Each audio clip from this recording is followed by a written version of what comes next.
امت کا معاملہ سب کا ایک جیسا نہیں، لیسو سواء، جیسے سورہ آل عمران میں کہا گیا ہے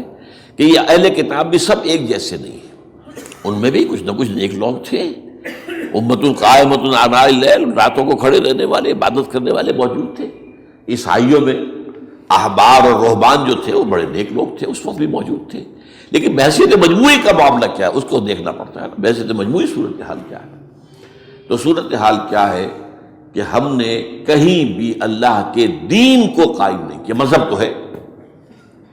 لیکن ظاہر بات ہے کہ جرم جو ہے تو پوری امت کا، لیکن سب برابر نہیں ہے۔ سب سے بڑے مجرم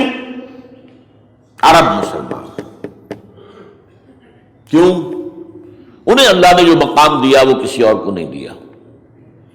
حضور ان میں سے تھے، یہ رتبہ بلند ملا جس کو مل گیا، رسول عربی ہے نا،